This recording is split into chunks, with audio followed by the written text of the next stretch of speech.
Welcome. Learning Science Goes Online is a series of short videos in which we analyze key findings from the education research literature and then connect those to the practice of designing and teaching online courses. In this video, we're going to be looking at equity-oriented practices in online learning with a particular focus on those practices that can improve student motivation and engagement for populations of students that may struggle with motivation. The key question that we're asking here is how can we support students in online learning who have a higher chance of dropping out, not attending class, or failing? And we're going to look at one particular study of interest in order to delve into this question, but then we're going to connect it back to a broader class of studies that do very similar work. So the study of interest in this case was looking at a population of college students in an online psychology course. These were freshmen and sophomores in college. And this was a year-long online course. There was a subpopulation of students in this class who are known to have a higher chance of failing than the rest of the class. And so let's look at that subpopulation first before we dive in deeper. This was a large public college, and there were students who entered the university with a wide range of different grades from high school. Some had high high school grades, while others had low high school grades. And because this is a psychology course, of course, the faculty were always giving their students various tests. And one of the tests they gave them was for optimism. And they found, to their surprise, that students with low optimism and low high school grades were at particularly high risk of failing or dropping out. So that's going to be the subpopulation of students that we're interested in for this study. And the focus of the study was to intervene and try to help this population of students specifically. So what was the intervention? This involved a simple activity. Half of the class received this intervention. So this is an experimental study design. And it started first with an activation phase. In this phase, the students thought about their past academic performance and they reflected on it. This was really intended to activate their emotional engagement in the subject matter. Then there was an induction phase. In this phase, the students learned about effective strategies for remaining engaged in a learning environment. And in particular, they focused on strategies that had to do with how they thought about their goals and their success. Two particular strategies that were emphasized as being effective were, one, to think about how important those goals are for future career choices and future performance, and two, to think about how good it would feel to achieve those goals. And then finally, there was a consolidation phase.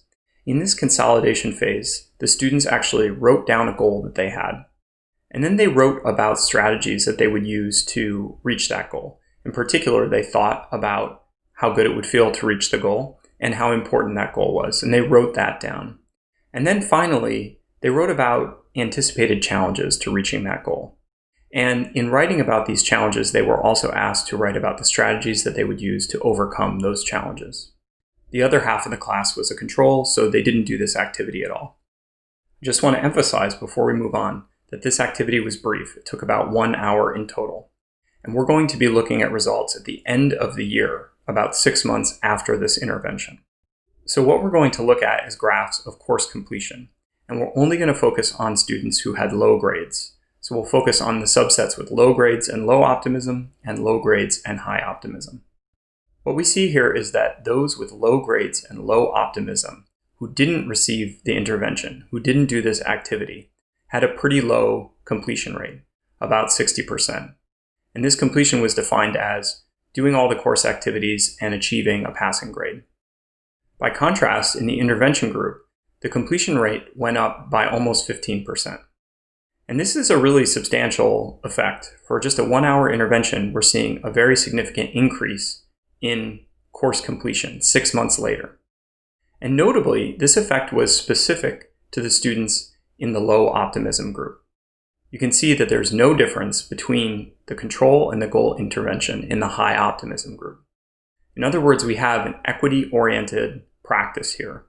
This is an intervention that specifically benefits those with low optimism because they needed this intervention to help them to reach their goals, whereas those with high optimism already felt good about reaching their goals and already were able to remain engaged and motivated in this online learning experience. So the point here is that this isn't specific to students with low optimism and low grades. There are a variety of interventions that we could take to benefit student populations that have a higher chance of some adverse outcomes. For example, if students are subject to stereotype threat, such as women in STEM or students from certain underrepresented minority groups, they could engage with social belonging activities. Similarly, students with fixed mindset can engage in growth mindset activities.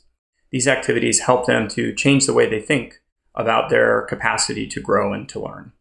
And then finally, we've already seen how students with low grades and low optimism can receive a specific intervention that will help them to become more motivated and really sustain their self-efficacy in an online learning environment. And I want to emphasize that all of these are brief interventions, all of them have long-term effects, and almost all of them have been administered online in some settings. So just to conclude, here we've seen that there are effective practices that can be oriented towards equity.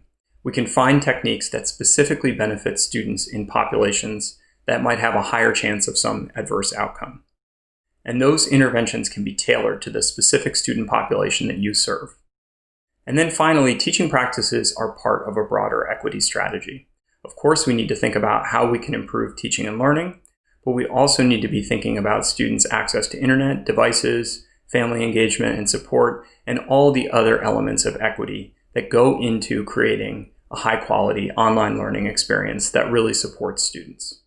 Thanks for watching. You're free to reuse this video for internal training in your school, but please do not reuse it for any commercial purposes.